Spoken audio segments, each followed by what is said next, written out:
салом алайкум. ҷавоне бемор гашту дар беморхона бистарӣ гашт.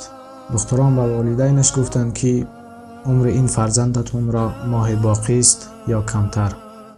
ӯро ба хонаатон бубареду то рӯзи маргаш нигоҳубин намоед. ночор волидайн ӯро ба хона бурданд.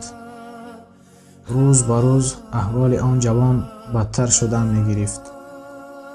волидону наздикон боз духтурро даъват намуданд то ӯро доруҳои дардгумкунанда намояд.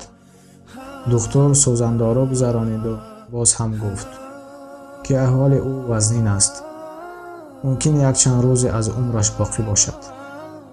оҳу нолаи сахте аз синаи волидону зани фарзанду наздиконаш атрофро фаро гирифт. чунин овоз ба гӯши ҷавон расид, дарк кард ки инак марг наздик аст. ӯ волидайну наздиконашро наздаш даъват кард, сипас хоҳиш кард то ӯро нишонанд. чун ӯро шинонданд, ба сӯи падар нигаристу ашкҳои чашмони ӯро дида аз ӯ пурсид: барои чӣ мегирӣ, падар? сабаби ин гирьяву фиғони кардаат чист? ба ман росташро бигӯ. ҷони падар, ман аз он мегирям ки туро аз даст медиҳаму танҳо мемонам, ҷавоб гуфт падар. сипас ҷавон ба сӯи модар нигаристу аз ӯ пурсид: эй модари ман, барои чӣ гирья мекунӣ? чист сабаби гирьяву нолаи ту?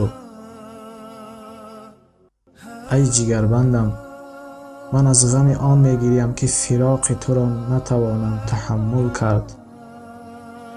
ғам кам кам маро аз дохил нобуд месозад, ҷавоб гуфт модар.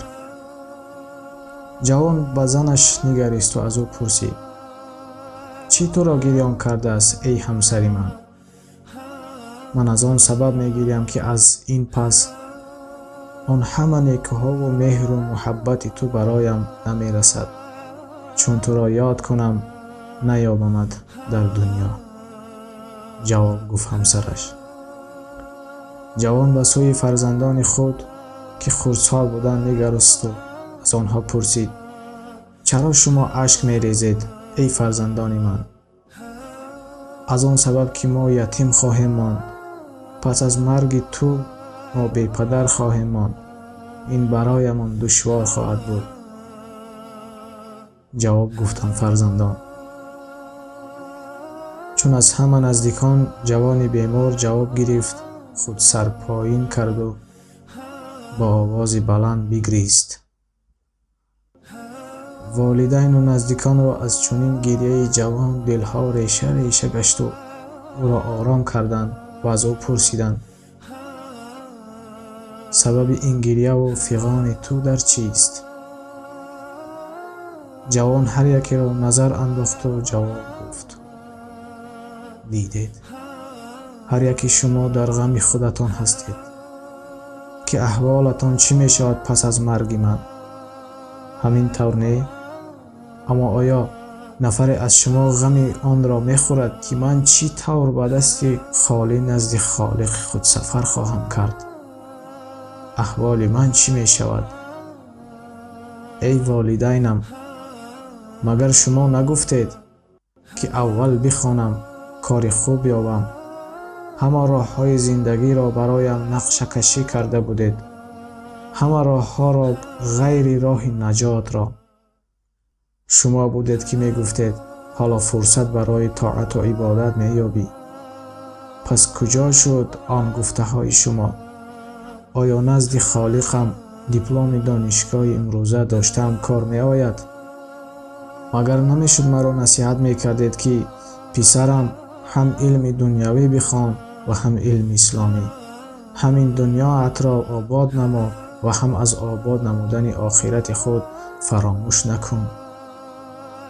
ای همسری من، آیا از آن همه مال و متاع و ماشین و پول‌هایی داشتم من با خود در این سفر برده میتوانم یا خیر؟ البته نمیتوانم. تو هم شاید یک مدت غم خوری و و روز مرا فراموش سازی. اما در پی گرد آوردن این مال و پول من از جمع‌آوری توشه آخرت فراموش کرده بودم. چرا تو مرا بار یادرس نکردی؟ ای فرزندان من، از برای شما شده من شب و روز کار میکردم تا از چیزی کم نباشید. اما این لحظه شما در فکر آنید که پس از من احوالتان چی می شده باشد.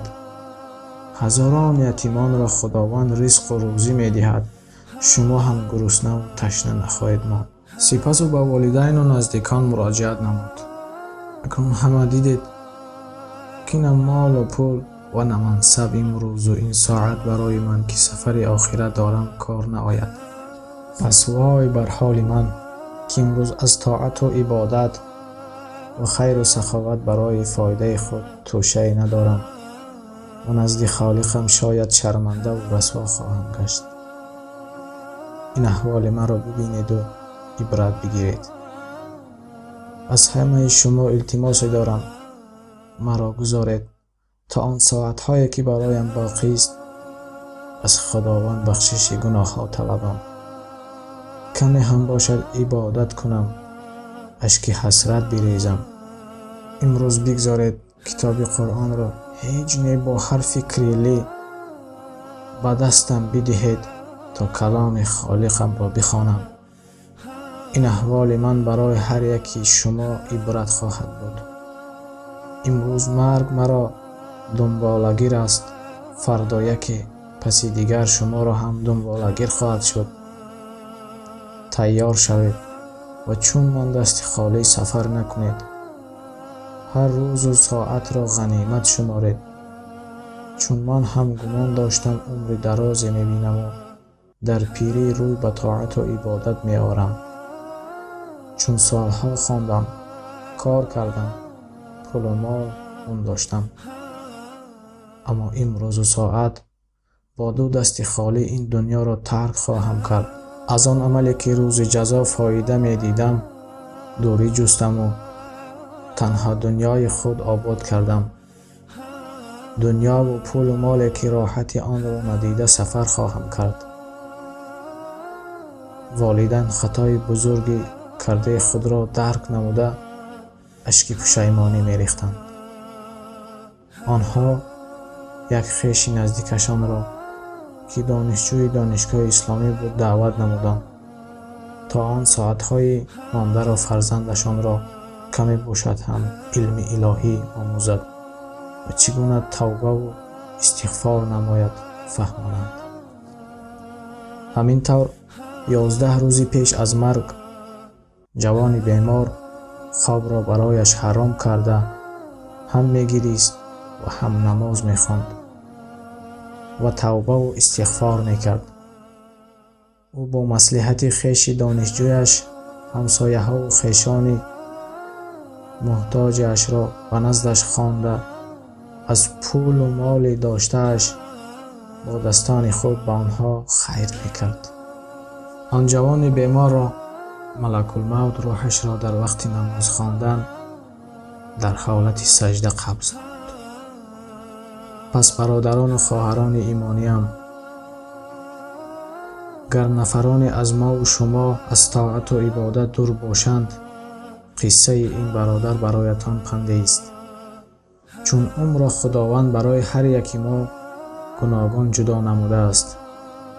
یکی 20 سال زندگی خواهد کرد، دیگری شاید 50، 60 یا 70. اما گر در جوانی علم اسلامی ندارید، طاعت و عبادت ندارید، گمان است در پیری شیطان شما را رها سازد. در پیری یک حرف از سوره های قرآن آموختن دشوار و وزین خواهد بود. هر یک رکوع و سجود و تسبیح و تهلیل برای چنین مردمان پر از خطا و نقصان خواهد بود. چنان ساعت عقل رسا نیست، قوت بازو گم خواهد شد. کمان چنین نفرانی که در پیری راه حق را از باطل فرق کنند. پس در جوانی می باید علم الهی آموخت، طاعت و عبادت کرد، خیر و سخاوت کرد تا در پیری طعمه آسانی شیطان لعین نگردید. عمرت چی 200 بود، چی 300، چی 1000، زین کهنه سرای برون برندت ناچار. گر پادشهی و گر گدای بازار، این هر دو به یک نرخ بود آخری کار. الله جل جلاله یار و مددگارتان باشد. السلام علیکم.